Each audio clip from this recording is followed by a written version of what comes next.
Good afternoon. Hello बच्चों,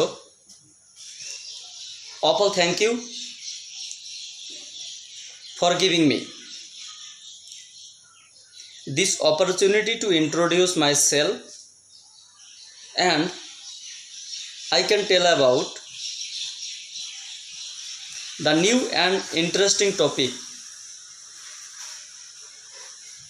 the second chapter of light. The chapter name, the refraction of light. This is so interesting topic for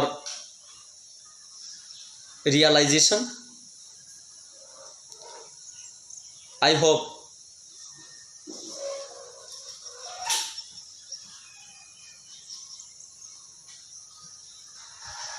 all the person, all the students, all the bachcho should be realized. তো যাই হোক, আজকে আমরা আলোর প্রতিসরণ চ্যাপ্টারটি বা আলোর যে 7টি চ্যাপ্টার তার আমরা দ্বিতীয় চ্যাপ্টারে প্রথম লেকচার বা আমাদের কন্টিনিউয়াস লেকচার নাম্বার 39 এর মাধ্যমে শুরু করতে চলছি। তো বিষয়টা হচ্ছে গিয়ে, আমাদের প্রথমেই একটা প্রশ্ন হতে পারে, স্যার আপনি যে আলোর প্রতিসরণ পড়াবেন, the refraction of light,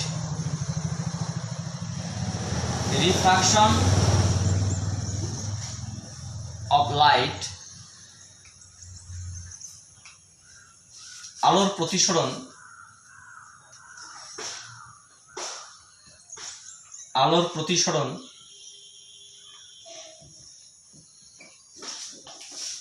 sir আপনি যে আলোর প্রতিসরণ চ্যাপ্টারটি পড়াবেন,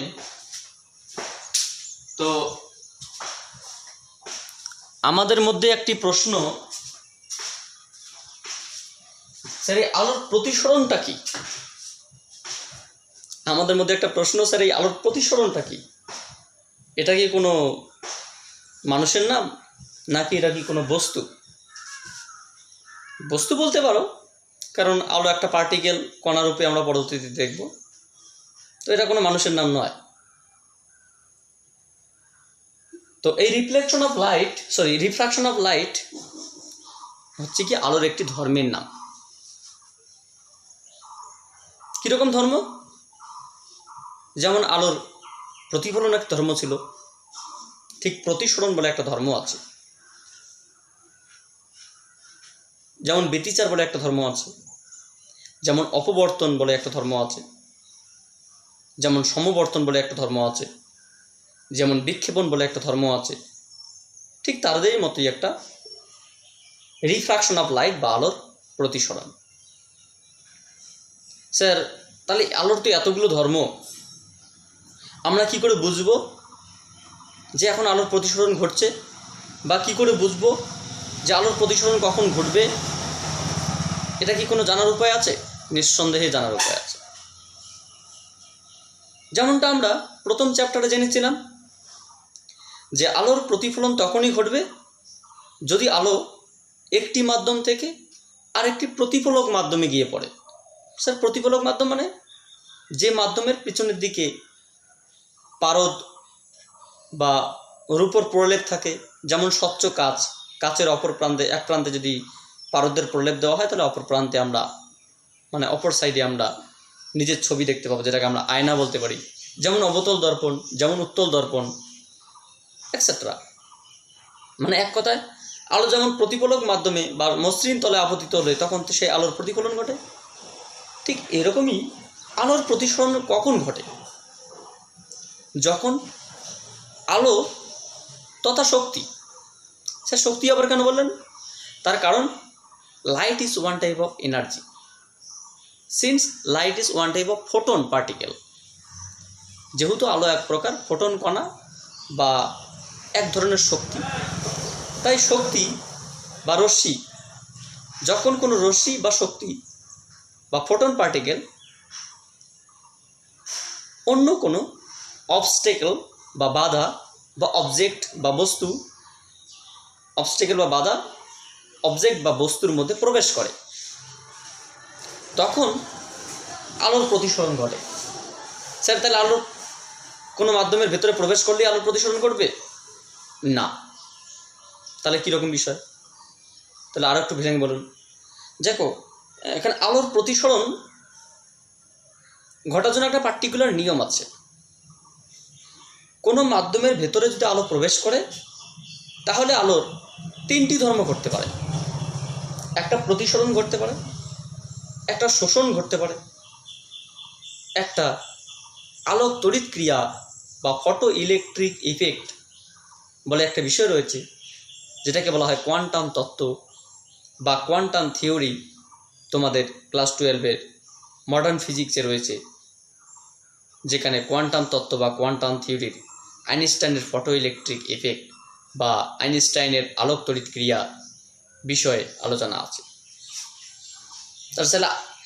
তাহলে স্যার, আলো যদি ভেতরে প্রবেশ করে তাহলে আমরা কি করে বুঝবো যে আইনস্টাইন আলোক তড়িৎ ক্রিয়া করছে, নাকি আলোর প্রতিসরণ ঘটছে, নাকি আলোর শোষণ ঘটছে? দেখো, শোষণ ঘটাটা স্বাভাবিক, ওখানেও ঘটতে পারে, এখানেও ঘটতে পারে। শোষণটা নিয়ে আমরা পরবর্তীতে আলোচনায় আসবো। মেইন কথা হচ্ছে কি, আলোক প্রতিসরণ ঘটলো না আলোক তড়িৎ ক্রিয়া ঘটলো। দেখো, একটা বিষয় তোমাদের ক্লিয়ারভাবে বলি, যখন কোনো আলোক রশ্মি একটা স্বচ্ছ মাধ্যম থেকে আরেকটি স্বচ্ছ মাধ্যমে প্রবেশ করে বা সেই আলোক রশ্মি দ্বিতীয় স্বচ্ছ মাধ্যম থেকে বেরিয়ে যায়, তখন আলোর প্রতিসরণ ঘটে। তাহলে এখানে স্যার স্বচ্ছ কথাটা বুঝতে পারলাম না, স্বচ্ছ কথাটা স্বচ্ছভাবে বুঝলাম না। স্বচ্ছ মানে, স্বচ্ছর ইংলিশ ট্রান্সপারেন্ট, বা স্বচ্ছ বা ট্রান্সপারেন্টটা কি?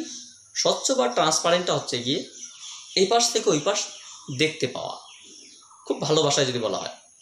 যেমন একটি কাঁচের স্ল্যাব বা একটা কাঁচের প্লেট এখানে সামনে রাখা হলো, তো কাঁচের প্লেট থাকলে কি তোমরা আমাকে এই ক্যামেরার মাধ্যমে আমাকে এখানে দেখতে পাবে না? দেখতে পাবে, কারণ কাঁচের স্ল্যাবের মধ্য দিয়ে রশ্মি প্রবেশ করে, অর্থাৎ আমাকে দেখা যাবে। হ্যাঁ, যদি কাঁচের স্ল্যাবের একটা জায়গায় কালো করে দেওয়া, মানে জায়গাটা এক প্লেট কালো, এক সাইডে কালো করে দেওয়া হয় বা কোনো অন্য কিছু পর্দা দিয়ে ঢেকে দেওয়া হয়, তাহলে দেখতে পাবে না। তাহলে এমনি শুধুমাত্র একটা কাঁচের স্ল্যাব বা কাঁচের প্লেট রেখে দেওয়া হলে তোমরা ওই পাশ থেকে আমাকে এই পাশে দেখতে পাবে। এই যে কাঁচের স্ল্যাব বা কাঁচের প্লেট, এটা হচ্ছে একটা স্বচ্ছ মাধ্যম। যেমন বায়ু একটা স্বচ্ছ মাধ্যম। গ্যাসীয় মাধ্যমের মধ্যে বিভিন্ন রকম গ্যাস রয়েছে, hydrogen, oxygen, nitrogen, carbon dioxide, methane, ammonia etcetera.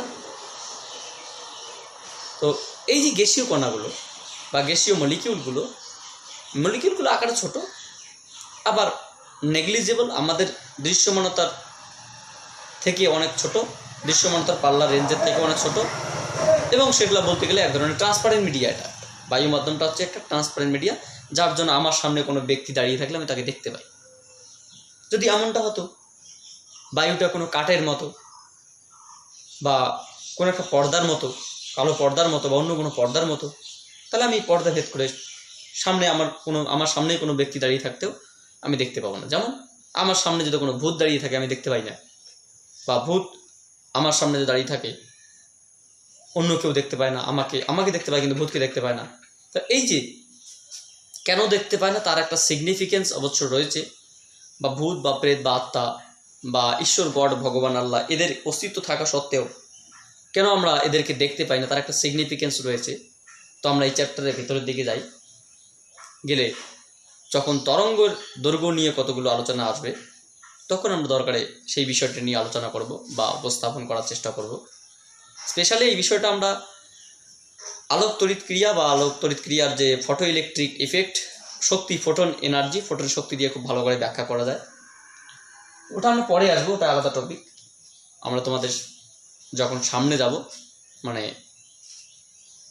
যখন তোমাদের সামনে থেকে ডিরেক্ট ক্লাস করাবো, তখনও তোমাদের যদি করাতে না পারি তোমরা আমাকে বলে দেবো, আমি বলে দেবো, কোনো ব্যাপার নেই, ওটা কোনো ফ্যাক্টর না। বিষয়টা হচ্ছে কি, আলোর প্রতিসরণ তখন ঘটবে যদি সেই মাধ্যমটা হয় স্বচ্ছ। যেমন আমরা সেকেন্ড একটা এক্সাম্পল হিসেবে বলতে পারি, আমরা অনেকের বাড়িতে বা কোনো দোকানে বা কোনো রকম শপিং মলে বা ভালো জায়গায় আমরা অনেক সময় দেখতে পাই যে একটা জারের মধ্যে জল থাকে, সেই জলের মধ্যে জ্যান্ত কিছু মাছ ছেড়ে দেওয়া হয় এবং সেখানে ইলেকট্রিকের মাধ্যমে অক্সিজেনের যোগান দেওয়া হয়, সেখানে খাবার দেওয়া হয় অ্যান্ড এক্সেট্রা। তাহলে আমরা দেখতে পাই সেই কাচের জারের ভেতরে মাছ যে ঘোরাফেরা করছে বা চলাচল করছে বা মুভমেন্ট করছে, সেই মুভমেন্টটা আমরা বাইরে থেকে স্বচ্ছভাবে দেখতে পাই। তাহলে এখানে জল একটা হচ্ছে স্বচ্ছ মাধ্যম বা ট্রান্সপারেন্ট মিডিয়া, কাঁচ একটা স্বচ্ছ মাধ্যম বা ট্রান্সপারেন্ট মিডিয়া, বায়ু একটা স্বচ্ছ মাধ্যম বা ট্রান্সপারেন্ট মিডিয়া। এরকম অনেক কিছু হতে পারে। কখনো কখনো কিছু কিছু প্লাস্টিক বা পলিথিন স্বচ্ছ টাইপ হয়ে থাকে, সেটাও আমরা বলতে পারি। এটা মাধ্যমের প্রকৃতি আমরা নিয়ে আলোচনা করব। তো তার আগে আমরা যেটা দেখলাম আর একটা বিষয়, যে আলোক তড়িৎ ক্রিয়া তাহলে কখন হবে। আলোক তড়িৎ ক্রিয়া ধরে নাও তোমার ভেতরে গেল কোনো আলোক রশ্মি বা শক্তি কেন? কারণ light is one type of photon particle. Photon কণা মানে এক ধরনের শক্তি, যখন ভেতর দিকে প্রবেশ করে তখন সেই শক্তি ধাতুর মধ্যে হস্তান্তর হয় এবং ধাতুর মধ্যে থেকে যায়। থাকতে থাকতে ধাতুর একটা কার্য অপেক্ষক বলে একটা বিষয় আমরা জানবো, এখন নয়, এটা কোয়ান্টাম তত্ত্বতে আমরা জানবো, তোমাদের এটা কোশ্চেন করে লাভ হবে না এখন, কারণ এই টপিকের মধ্যে আলোচনা এটা নয়। তো সেই শক্তি হস্তান্তর হয়ে গিয়ে সেখান থেকে আলোক তড়িৎ ক্রিয়া বা আলো পাঠালে এখান ধরনের তড়িৎ এক ধরনের মানে নির্গত হয় বা এক ধরনের ভোল্টেজ উৎপন্ন হয়। এই যে ক্রাইটেরিয়া বা সোলার সেল এক কথায় বলা যেতে পারে, সোলার সেল একটা বেস্ট এক্সাম্পল তার। এই যে ফর্মালিজম, এই ফর্মালিজমটা হচ্ছে তোমার আইনস্টাইনের আলোক তড়িৎ ক্রিয়া চ্যাপ্টারে রয়েছে। তো এটা স্বচ্ছ মাধ্যম হতে হবে এমন কোনো মানে নেই। অস্বচ্ছ হলেও হবে, স্বচ্ছ হলেও কোনো ব্যাপার নেই, কিন্তু আমাদের আলোর প্রতিসরণটা হতে গেলে স্বচ্ছ মাধ্যম অবশ্যই হতে হবে। তাহলে আমাদের আলোর প্রতিসরণ চ্যাপ্টারটি শুরু করার আগে আমাদের যে প্রথম যে স্টেপ, সেটা হচ্ছে কি আমাদের এটা একটা প্রপার্টি বা এটা একটা ধর্ম। সেই ধর্মটা কখন অ্যাপ্লিকেবল হবে? যখন কোনো ট্রান্সপারেন্ট মিডিয়াতে প্রবেশ করবে। এই ট্রান্সপারেন্ট মিডিয়াতে প্রবেশ করলে আলোর কি ঘটবে? এই আলোর রিফ্র্যাকশন বা আলোর প্রতিসরণ ঘটনাটি ঘটবে বা ঘটনাটি শুরু হবে। তো এবার আমাদের একটা বিষয়, স্যার আলোর প্রতিসরণ কি? তাহলে আমরা প্রথমেই তো বললাম যে আলোর প্রতিসরণ একটা হচ্ছে তোমাদের ধর্ম বা আলোর একটা ধর্মের নাম। স্যার আলোর প্রতিসরণের সংজ্ঞা কি কোনো রকম লেখা যেতে পারে, মানে গুছিতভাবে ডেফিনেশন? নিশ্চয়। কীরকম? যে যদি কোনো আলোক রশ্মি একটি স্বচ্ছ মাধ্যম থেকে অপর একটি স্বচ্ছ মাধ্যমে প্রবেশ করে, তখন সেই আলোক রশ্মির অভিমুখ পরিবর্তন করে বা তখন সে আলোক রশ্মির বেগের পরিবর্তন ঘটে, বা তখন সে আলোক রশ্মিটি দ্বিতীয় মাধ্যমে যখন প্রবেশ করে তখন সেই দ্বিতীয় মাধ্যমে নেচার চেঞ্জ হয়। আলোর এই যে ধর্ম, সেই ধর্মকে বলা হয় আলোর প্রতিসরণ। স্যার একটু অন্যভাবে বললে ভালো হয়। তাহলে কোনো আলোক রশ্মি গুচ্ছ যখন একটি স্বচ্ছ মাধ্যম থেকে আর একটি স্বচ্ছ মাধ্যমের বিভেদ তলে আপতিত হয়, তখন সেই আলোক রশ্মির কিছু অংশ দ্বিতীয় মাধ্যমের মধ্যে প্রবেশ করে এবং সেই আলোক রশ্মিটি দ্বিতীয় মাধ্যমের বিভেদ তলের অবিলম্বে থেকে দূরে সরে যেতে পারে বা অবিলম্বের কাছে সরে আসতে পারে। এই যে আলোর এই যে ধর্ম, এই ধর্মকে বলা হবে আলোর প্রতিসরণ। তো আলোর প্রতিসরণ এর দুটি ল বা প্রপার্টি আছে, যেমন আলোর প্রতিফলনের দুটি ল বা প্রপার্টি আছে, এখানে দুটি ল বা প্রপার্টি আছে। Laws of reflection, laws of refraction, আলোর প্রতিসরণের সূত্র। দুটো সূত্র আছে, একটাকে আমরা ফার্স্ট ল বলতে পারি, একটাকে আমরা সেকেন্ড ল বলতে পারি।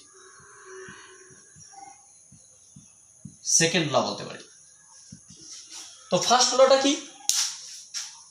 তো আলোর এই প্রতিসরণের ক্ষেত্রে যদি আলোর কোনো স্বচ্ছ মাধ্যম থেকে আরেকটা স্বচ্ছ মাধ্যমে প্রবেশ করে, তাহলে ফার্স্ট ল বা আলো তখন যে ধর্ম সেটাকে আলোর প্রতিসরণ বলা হয়। তার অভিমুখ পরিবর্তন করতে পারে। তো এই প্রতিসরণের ক্ষেত্রে আমরা শুধুমাত্র অভিমুখ পরিবর্তন করতে না, তরঙ্গ দৈর্ঘ্য, তোমার কম্পাঙ্ক, তারপরে হচ্ছে তোমার কম্পাঙ্ক অবশ্য চেঞ্জ হয় না, এগুলো অনেক ব্যাপার আছে। সে সমস্ত বিষয়ে আমরা এখন এত দ্রুত বলতে গেলে তোমাদের অনেক বুঝতে অসুবিধা হবে। আমরা ভেতরের দিকে যখন প্রবেশ করবো স্টেপ বাই স্টেপ আমরা বোঝানোর চেষ্টা করবো। তো প্রথমে আমাদের যে বিষয়টা হচ্ছে কি, আলোর প্রতিসরণ যদি ঘটে, সেই আলোর প্রতিসরণের দুটি নিয়ম আছে, সেই দুটি নিয়মে আলোর প্রতিসরণটা সম্পাদন হয় বা সম্পন্ন হয়। নিয়ম 1 বা রুলস 1 বা ল নাম্বার 1, এটাতে বলা আছে যে যখন কোনো আলোক রশ্মিগুচ্ছ বা আলোক রশ্মি কোনো একটা মাধ্যমে আপতিত হয়, তাহলে সেই মাধ্যমের থেকে ভেতরে যখন প্রবেশ করে, তখন এই আপতিত রশ্মি, প্রতিসৃত রশ্মি বা প্রতিসারিত রশ্মি, সেই দুই মাধ্যমের বিভেদ তলের উপর অঙ্কিত অবিলম্ব সবাই একই সমতলে থাকে। এই যে বিষয়টা, তাহলে incident ray of light, refracted ray of light, the point of incidence,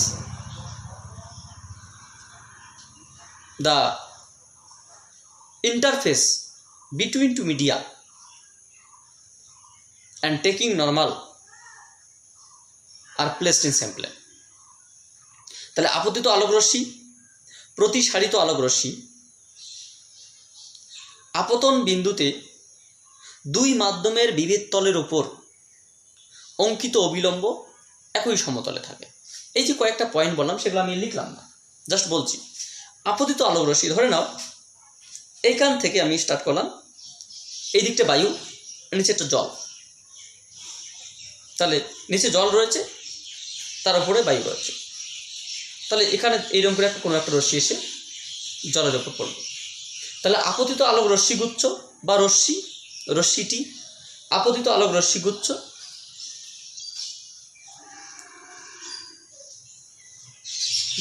আপতিত আলোক রশ্মিগুচ্ছ, প্রতিসারিত আলোক রশ্মিগুচ্ছ। প্রতিসারিত মানে যখন সে আলোক রশ্মি এই মাধ্যমে প্রবেশ পড়ে, তখন আলোক রশ্মিটা দ্বিতীয় মাধ্যমে প্রবেশ করে, তাই প্রতিসারিত।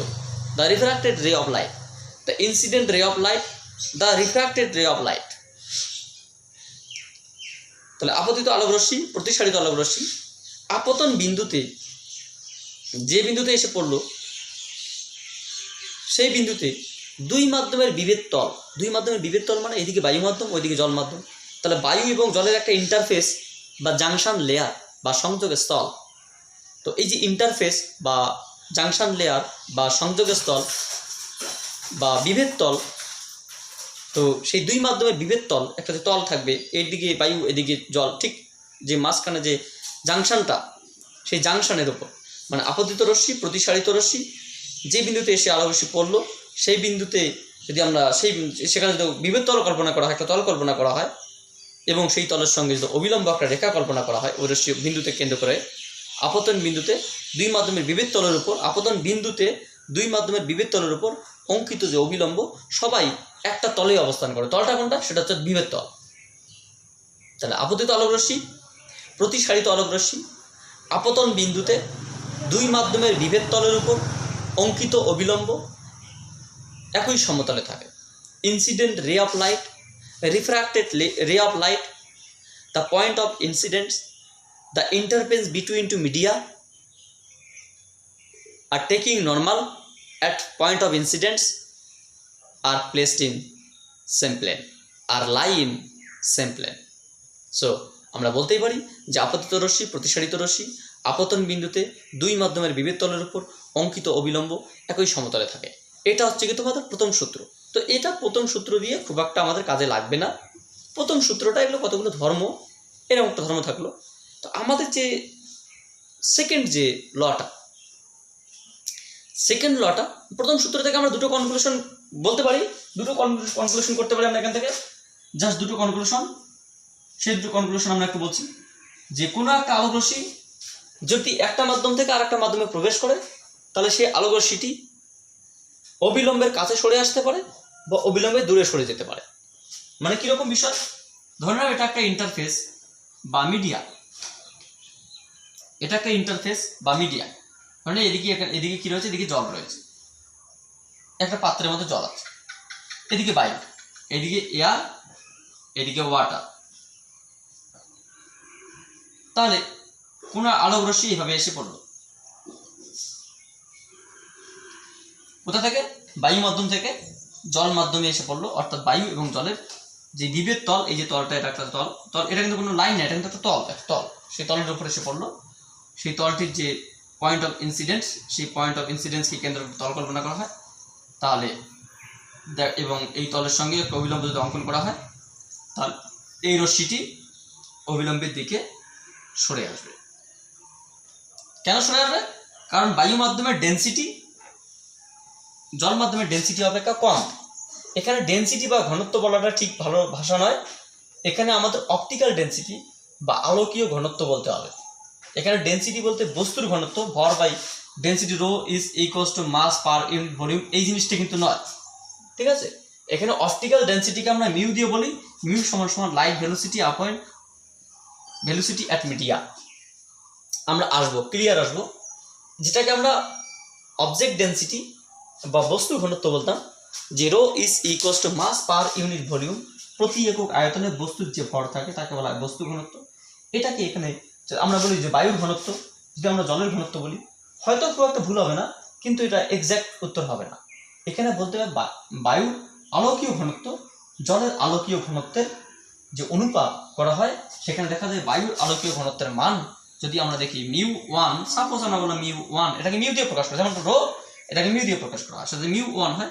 এবং জলের আলোকীয় ঘনত্বের মান যদি μ2 হয়, তাহলে এখানে আমরা দেখতে পারি যে μ2টা, আমরা একটু পরে দেখতে পাবো μ2টা μ1 থেকে বেশি হয়।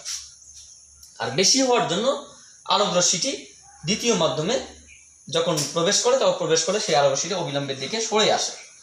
তাহলে আমরা বলতে পারি এটা একটা রশ্মি পি কিউ, আর একটা রশ্মি একটা অবিলম্ব n1 n2-র মধ্যে পড়লো, একটা এবি বিভেদ তল, তাহলে কিউ বিন্দুতে এসে পড়লো। তাহলে কি দেখতে পাবো যে এই রশ্মিটি যে বেগে নিয়ে আসবে সেই বেগের নাম যদি আমরা c1 বলি, এবং যে বেগে যাবে সেই বেগটাকে আমরা c2 বলি। তাহলে এখানে আমরা দেখতে পারবো যে c1 greater than c2, c1 greater than c2 মানে এই মাধ্যমে আলোর বেগ অপেক্ষা বেশি হবে, অর্থাৎ লঘু মাধ্যমে আলোর বেগ ঘন মাধ্যমে আলোর বেগের থেকে বেশি। দেখো আমি এখানে অনেক কথা বলে দিয়েছি, এত কিছু কথা বলাটা ঠিক নয়, তবুও আমি তোমাদের একটা ল বোঝাতে গিয়ে বলে দিচ্ছি আমি, ঠিক আছে।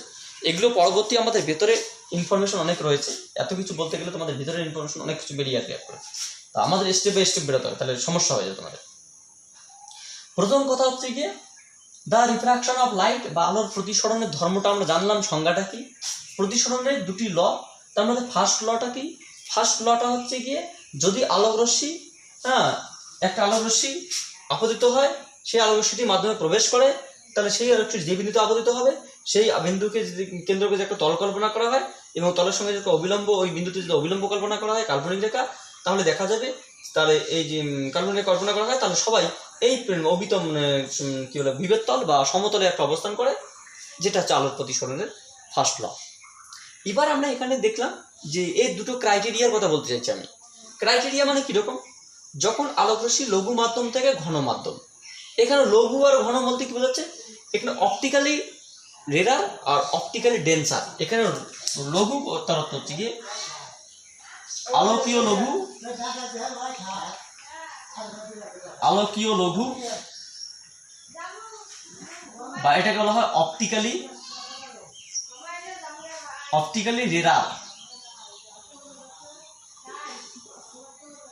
রেরার।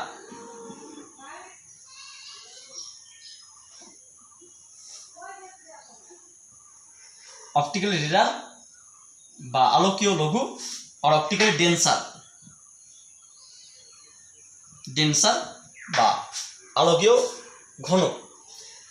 তাহলে আলোকীয় লঘু ঘনত্ব থেকে আলোকীয়, আচ্ছা ঘনত্ব মানে এখানে লঘু ঘনত্ব কথাটা আসলো। ঘনত্ব মানে কি আমরা বলছি যে ডেনসিটি মানে ঘনত্ব। ডেনসিটি মানে কি? মাস পার ইউনিট ভলিউম। কোনো বস্তুর প্রতি একক আয়তনে যে পরিমাণ ভর থাকে তাকে বলা হয় বস্তুর ঘনত্ব। এটাকে আমরা রো চিহ্ন দিয়ে প্রকাশ করি, তার মানে হচ্ছে কি মাস পার ইউনিট ভলিউম।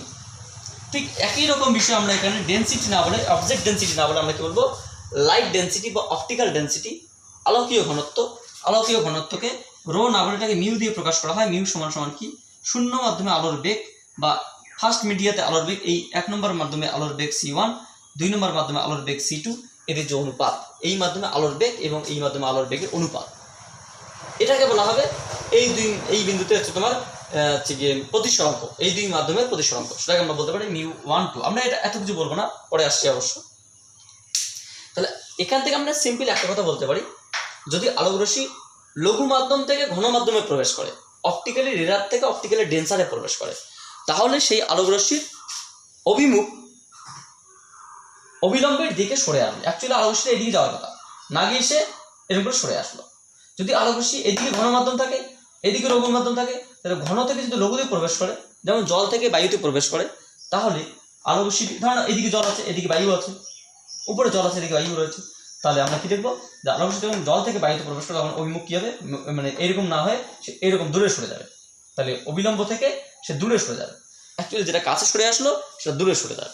তো এটা কিসের উপর নির্ভর করে, তাহলে যে মাধ্যমে আলোকীয় ঘনত্ব কম সেই মাধ্যমে আলোর বেগ বেশি, যে মাধ্যমে আলোকীয় ঘনত্ব বেশি সেই মাধ্যমে আলোর বেগ কম। দেখো একটা কথা বোঝার চেষ্টা করো, তাহলে অপটিক্যালি ডেন্সার বা optical mu is inversely proportional to its the light velocity.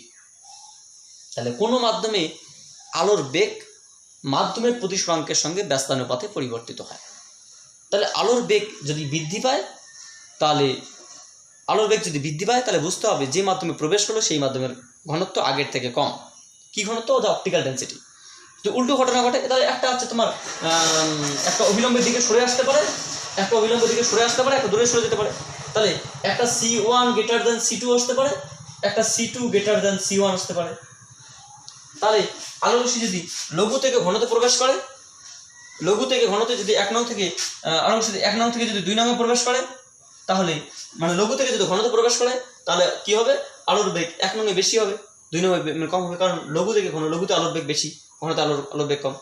উল্টো ঘটনা যদি ঘটে, আলোকরশ্মি এইদিকে যায়, এরকম করে পাঠানো হয়, আলোকরশ্মি এদিকে করে যাবে, দূরে সরে যাবে। অ্যাকচুয়ালি যাওয়ার কথা এদিকে না গিয়ে সে দূরে সরে যাবে। তাহলে কি আসলো, এই আলোকরশ্মি তোমার হচ্ছে গিয়ে 1 নং থেকে 2 নঙে গেলে এটা, আর যদি 2 নং থেকে 1 নঙে আসে, 2 নং থেকে যদি 1 নঙে আসে, তাহলে আলোকরশ্মি মানে এই মাধ্যমে আলোর বেগ, তো আলোকরশ্মির বেগ 2 নং থেকে যদি 1 নঙে আসে, তাহলে সেখানে আলোর বেগটা কি হবে, তোমার হচ্ছে 2 নঙের থেকে 1 নঙে আলোর বেগ বেশি হবে, 2 নঙের থেকে 1 নঙে আলোর বেগ বেশি হবে, কারণ আলোকরশ্মি এখানে যা বেগ থাকবে তার থেকে বেশি বেগে এখানে চলে যাবে।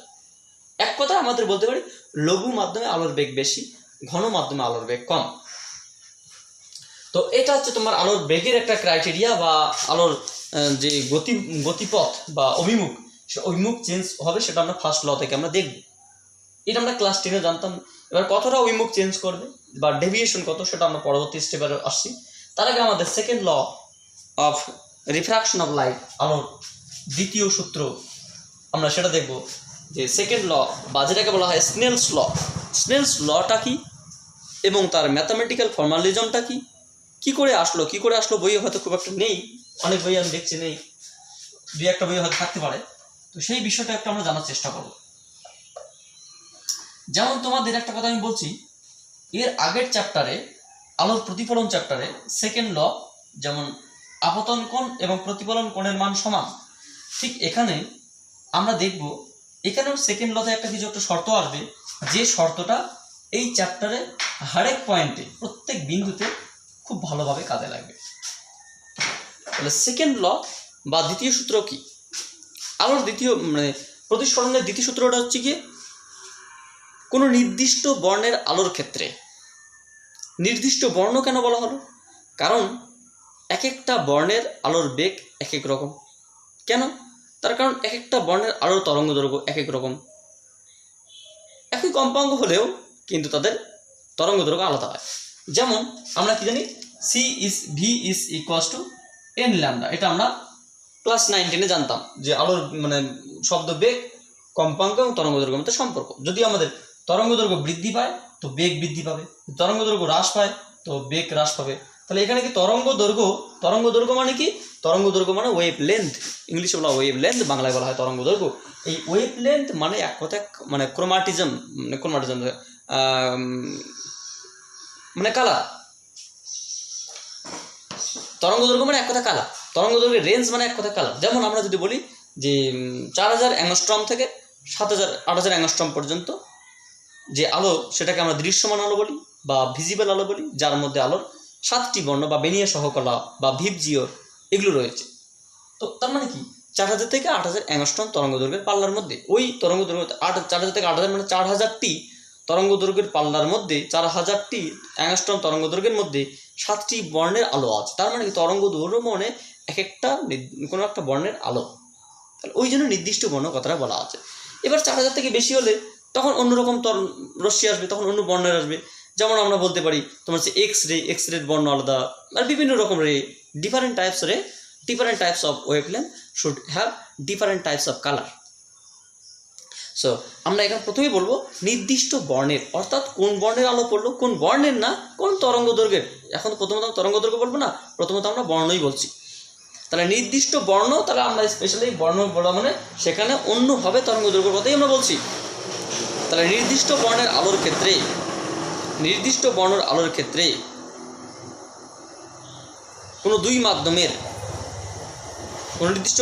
আলোর ক্ষেত্রে আপতন কোণের সাইন ও প্রতিসরণ কোণের সাইনের অনুপাত সর্বদাই ধ্রুবক হয়। কি বললো? আলোর প্রতিসরণের ক্ষেত্রে এই যে আলোর প্রতিসরণ ঘটনাটা ঘটবে,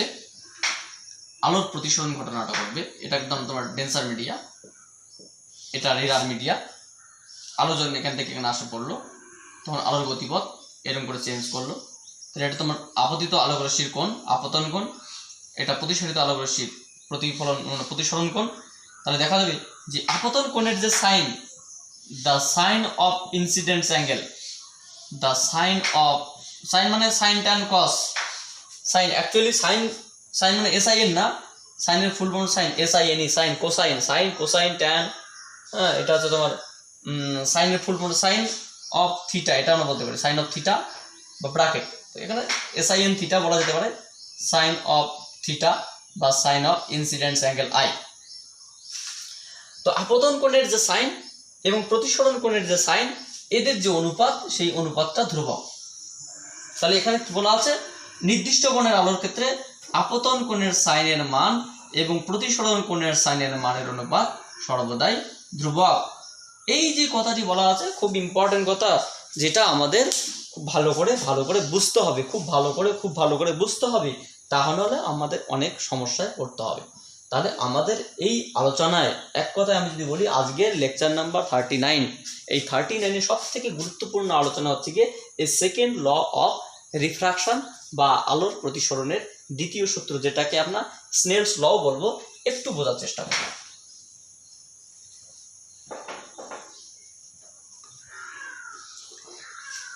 তাহলে আমরা এখানে কি দেখবো এবার, যে সেকেন্ড লতে কি বলা আছে? নির্দিষ্ট বর্ণের আলোর ক্ষেত্রে আলোক রশ্মির আপতন কোণের সাইন ও প্রতিসরণ কোণের সাইনের অনুপাত ধ্রুবক। নির্দিষ্ট, ওটা আমি লিখিনি, ওটা বলে দিয়েছি।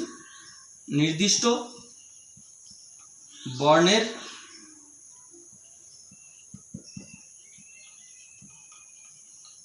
আলোর ক্ষেত্রে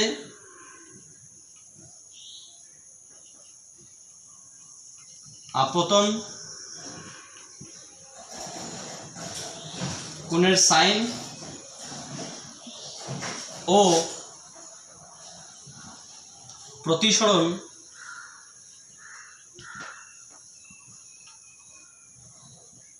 কোণের সাইনের, এটাকে সাইন বাংলা লেখা যেতে পারে, সাইনের অনুপাত ধ্রুবক হয়।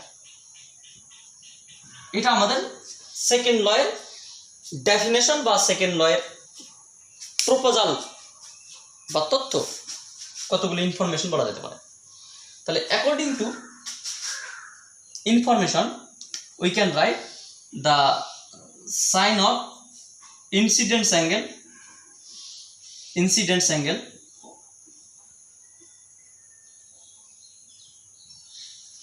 সাইন অফ রিফ্র্যাক্টেড অ্যাঙ্গেল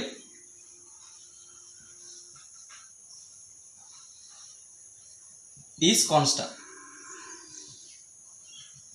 আলোর প্রতিসরণের ক্ষেত্রে এটা ধ্রুবক, বা এটাকে আমরা বলতে পারি, পরবর্তীতে আমরা বলতে পারি যে sine of i by sine of r is equals to ধ্রুবক। এটাকে আমরা একটু কীভাবে বলতে পারি? এটাকে আমরা বলতে পারি যে একটা নির্দিষ্ট মাধ্যম আছে,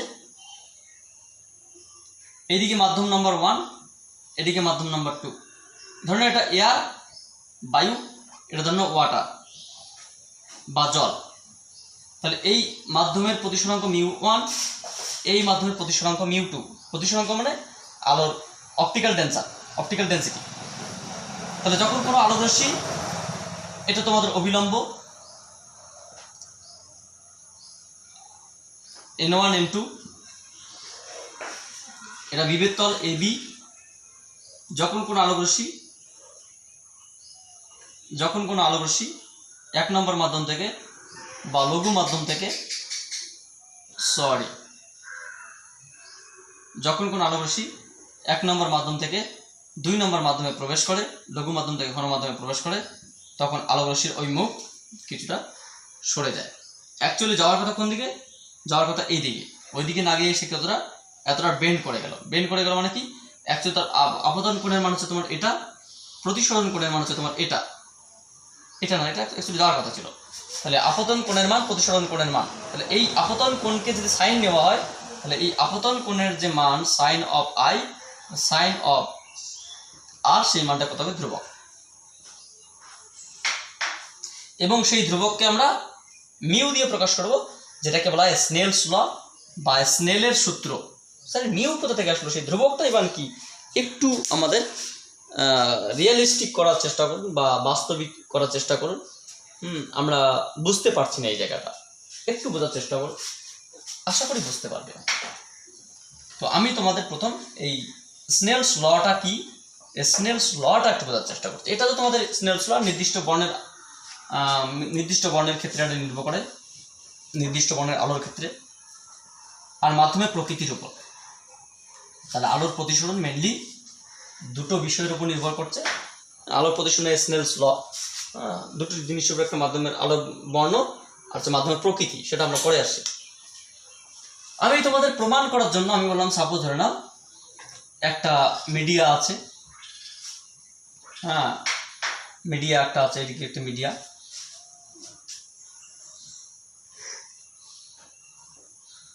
এটা আছে তোমার এবি একটা মিডিয়া, নিচে ধরে না তোমার মিডিয়া নাম্বার 2, উপরে মিডিয়া নাম্বার 1। তাহলে যখন আলোকরশ্মি যখন এইভাবে এসে পড়লো,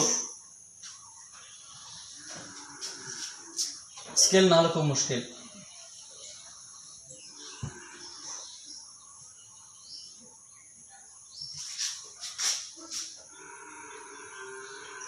যখন আলোকরশ্মি এইভাবে এসে পড়লো, সেই আলোকরশ্মিটার নাম বললাম আমরা পি কিউ। এটা মাধ্যম 1 মাধ্যম 2, এটার নাম আমরা বায়ু বলতে পারি বা জল বলতে পারি, কোনো অসুবিধা নেই। এটার নাম আমরা জল বলতে পারি বা অন্য কিছু মাধ্যম বলতে পারি। সবসময় বায়ু জল হবে তার কোনো মানে নেই।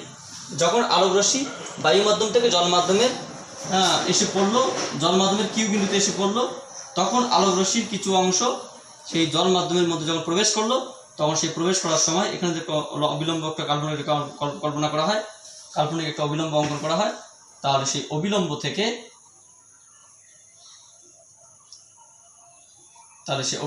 একটু কিছু কাজ অবিলম্বের দিকে সরে আসবে। তাহলে এই আলোকরশ্মিটি কি হবে? অবিলম্বের দিকে সরে আসবে, এই অবিলম্বের দিকে সরে আসবে। তাহলে এটা হচ্ছে তোমার আপতন কোণ, এটা তোমার হচ্ছে প্রতিসরণ কোণ পি কিউ আর, এটার নাম আমরা বলতে পারি নর্মাল n1 n2। আমাদের স্নেলস লটা প্রমাণ করার জন্য আমরা একটা সুবিধাজনক একটা সার্কেল কম্পেয়ার করব। এইটা বিন্দুটার নাম হচ্ছে ধরো না তোমার হচ্ছে কি কিউ বা ও বা যে কোনো একটা কিছু আমরা বলতে পারি, পি কিউ লেগেছে কোনো অসুবিধা, পি কিউ আর লেগেছে কোনো অসুবিধা নেই। এবার যে জিনিসটা আমরা করব সেই জিনিসটা হচ্ছে গিয়ে এই বিন্দুকে কেন্দ্র করে একটা নির্দিষ্ট দূরত্ব নেব, ধরো না 5 সেন্টিমিটার, এইদিকে নির্দিষ্ট দূরত্ব 5 সেন্টিমিটার, এইদিকে নির্দিষ্ট দূরত্ব 5 সেন্টিমিটার, এইদিকে নির্দিষ্ট দূরত্ব 5 সেন্টিমিটার, ঠিক এইদিকে নির্দিষ্ট দূরত্ব 5 সেন্টিমিটার, ঠিক এইদিকে নির্দিষ্ট দূরত্ব 5 সেন্টিমিটার। মানে এক কথায় আমরা একটা সার্কেল অঙ্কন করবো, এখানে একটা নির্দিষ্ট ব্যাসার্ধের একটা সার্কেল অঙ্কন করবো।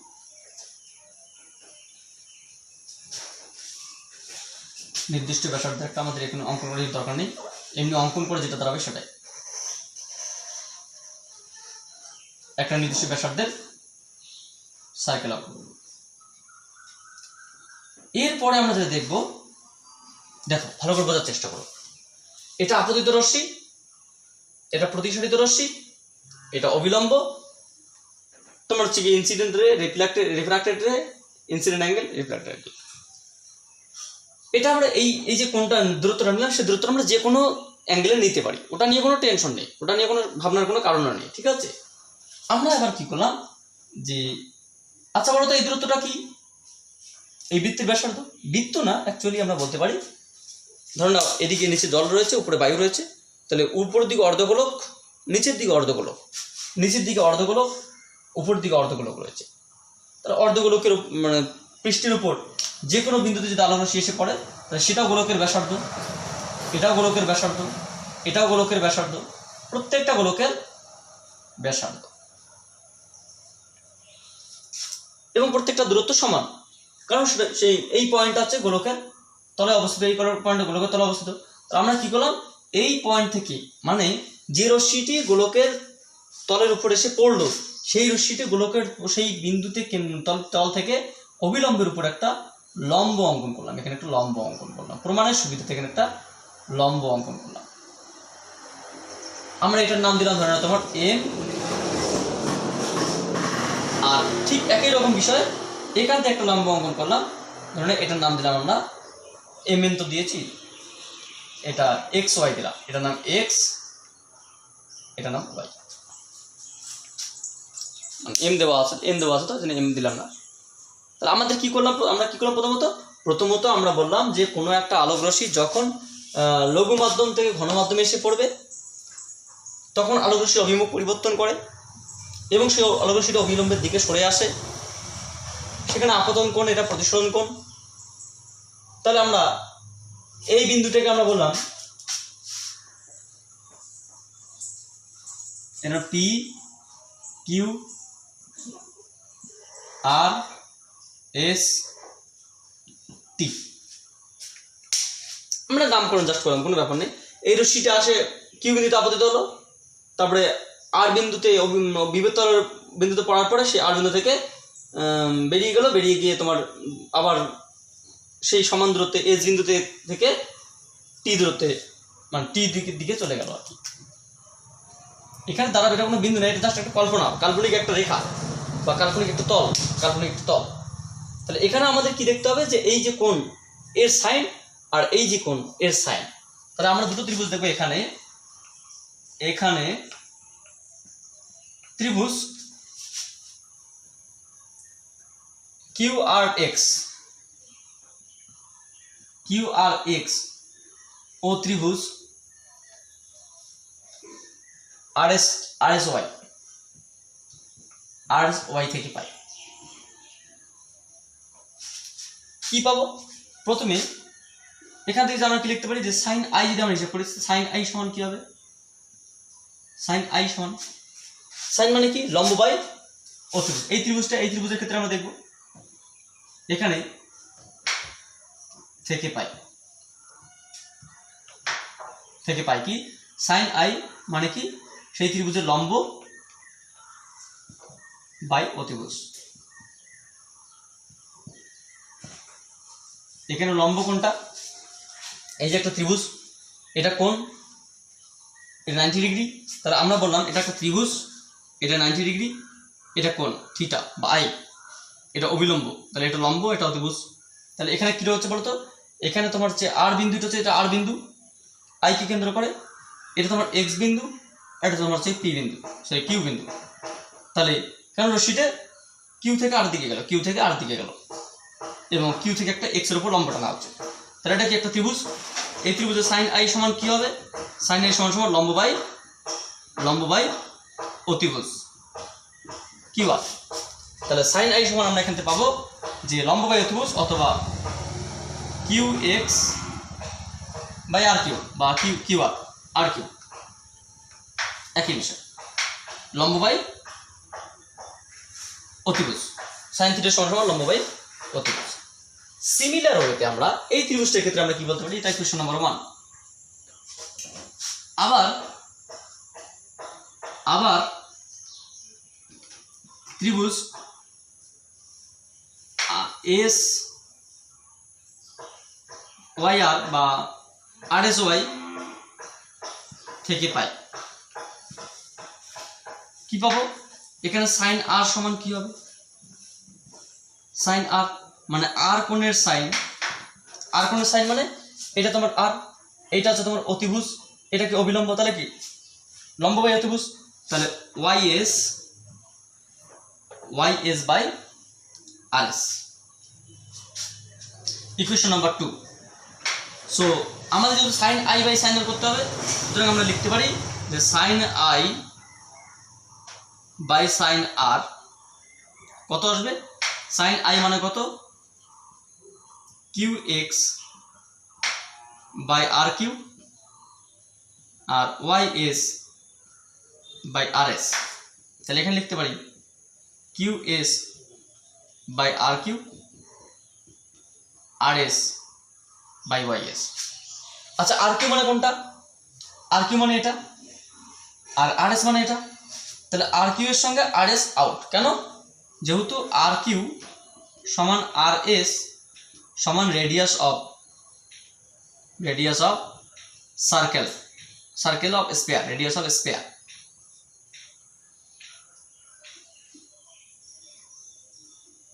স্পেয়ারের ব্যাসার্ধ, মানে এই দূরত্বটা এবং এই দূরত্বটা মানে তোমার হচ্ছে গিয়ে স্পেয়ারের ব্যাসার্ধ। তাহলে আমরা কি বলতে পারি এখান থেকে, Q S by Y S, Q S না কিউ এক্স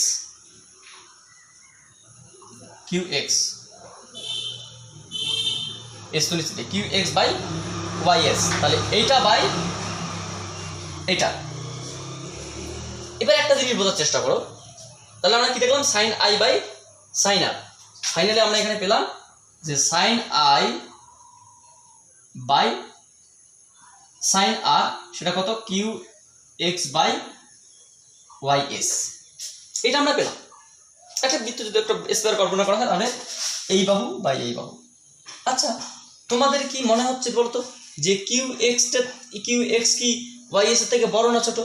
আমার তো মনে হচ্ছে কিউ এক্সটা হচ্ছে ওয়াই এস এর থেকে বড়। তার মানে কি, এটা একটা মান আছে, সাপোজ ধরো এটা তোমার সাপোজ ধরো এটা 5 সেন্টিমিটার, সাপোজ এটা ধরো তোমার হচ্ছে 3 সেন্টিমিটার।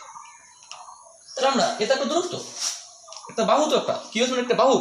তাহলে যদি আমরা বলি 5 সেন্টিমিটার বাই 3 সেন্টিমিটার, তাহলে সেন্টিমিটার আউট, তাহলে 5/3 মানে হচ্ছে তোমার 1.67।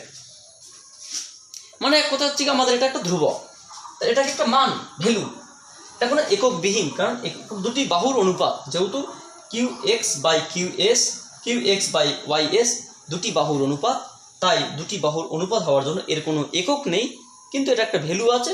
সেই ভ্যালুটাকে আমরা কি বলতে পারি, ধ্রুবক। এই ভ্যালুটার নাম কি, ধ্রুবক।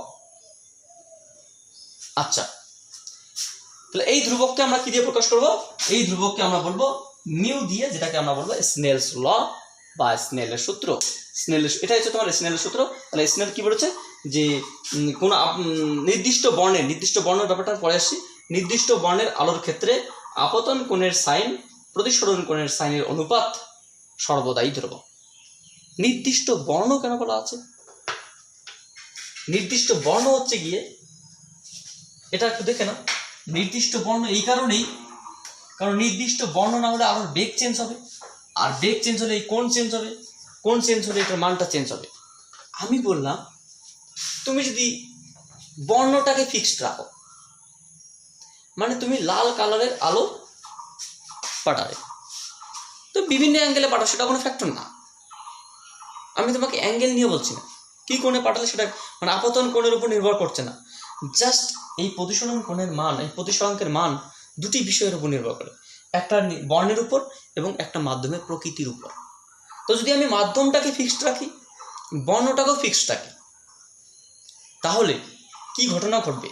খুব ইম্পর্টেন্ট বিষয়, তোমরা এটা একটু ভালো করে বোঝার চেষ্টা করো, তাহলে এই ক্লাসের কোনো রকম সারমর্ম থাকবে না। এতক্ষণ ধরে যা বুঝলে তার কোনো সারমর্ম থাকবে না। যখন আমরা বললাম 1 number fixed colour, fixed colour, 2 নম্বর আমরা বললাম ফিক্সড মিডিয়া,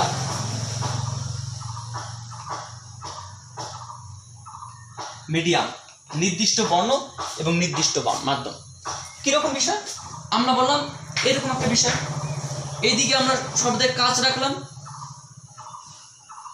একটাই নির্দিষ্ট কাঁচ, এইদিকে বায়ু রয়েছে,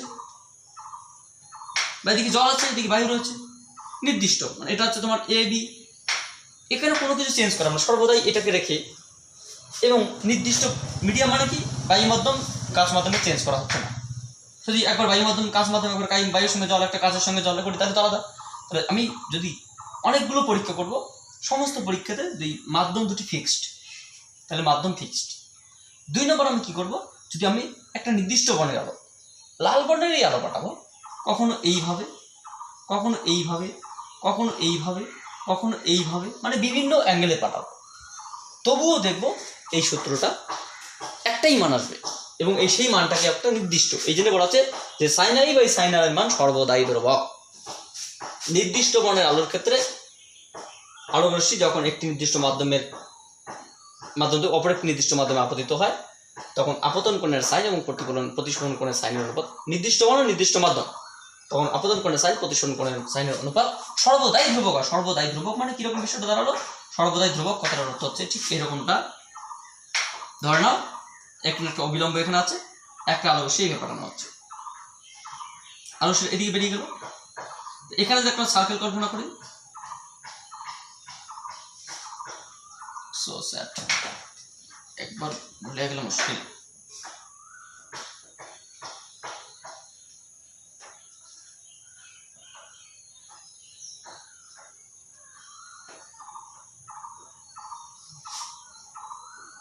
এরকম একটা রশ্মি পাঠানো,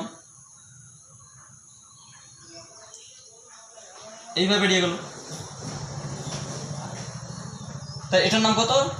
এটার নাম হচ্ছে তোমার I1, এটার নাম কত? এটার নাম R1। তাহলে এখানে যে একটা কল্পনা করা হয়, এখানে যে কল্পনা করা হয় অবিলম্ব, তাহলে sign I1 by sine R1, নির্দিষ্ট বর্ণ নির্দিষ্ট মাধ্যম রেখে যে আমি sign I1 by sine R1 এই যে মানটা পাবো, সেই মানটা ধরে নাও আমি তোমার হচ্ছে কত পেলাম, যে 5/3 পেলাম। এবার আমরা কি করলাম, 5/3 আবার আমি তোমাকে বললাম সাপোজ ধরুন এটা তোমার ঠিক আছে 5/3 পেলাম, 5/2 যে তোমার 5/2 পেলাম, ঠিক আছে। আর 5/2 তো হয় না, ঠিক আছে 5/3 কত বাদ দাও, 5/3 পেলাম। অ্যাঙ্গেল চেঞ্জ করলাম, এরকম রশ্মি দিলাম, একটাই মাধ্যম, আমি জাস্ট অ্যাঙ্গেল চেঞ্জ করলাম, এরকম রশ্মি দিলাম, এই কোণটা কত I2, রশ্মিটা এরকম করে যাবে, আরও পাশ দিয়ে যাবে, এই কোণটার মান কত R2, সেখানে আমি এটা তোমার যেটা পেলাম সেটা হচ্ছে তোমার 1। এরপরে আমি দেখলাম sign I2 by sine R2 পেলাম, তাহলে আমি দেখতে পাবো এটা কত, 10/6 পাবো। 10/6 মানে কত, আলটিমেটে কত, 5/3 পাবো, ইকুয়েশন নাম্বার 2। আবার আমি দেখলাম, বা এটা আমি দেখলাম কত, যে μ1 μ2 পেলাম, যাই করি না কোনো, এটাকে আমি যে কোনো অ্যাঙ্গেলে পাঠালাম, যে কোনো অ্যাঙ্গেলে বেরিয়ে গেল, তাদের যে অনুপাত, সেই অনুপাতটা সর্বদাই একটা নির্দিষ্ট মান পাবো যখন বর্ণ এবং মাধ্যম ধ্রুবক থাকবে, অর্থাৎ আপতন কোণ প্রতিসরণ কোণ, একটা আপতন কোণের সাইন এবং প্রতিসরণ কোণের সাইন একটা নির্দিষ্ট অনুপাতে চলবে। এটা চেঞ্জ হবে, sine I by sine r change হবে যদি মাধ্যম চেঞ্জ করি, চেঞ্জ হবে যদি আমরা রশ্মির কালার চেঞ্জ করি বা রশ্মির তরঙ্গ দৈর্ঘ্য চেঞ্জ করি। এই জন্য বলা আছে নির্দিষ্ট বর্ণের আলোর ক্ষেত্রে আপতন কোণের সাইন এবং প্রতিসরণ কোণের সাইনের অনুপাত সর্বদাই ধ্রুবক। এই ধ্রুবককে বলা হয় স্নেলের ধ্রুবক, বা এই যে সূত্র sine i by sine r is equals to fixed or constant, এটাকে বলা হয় স্নেলস ল বা স্নেলের সূত্র। আমরা কতটুকু হলে একটু দেখে নেই।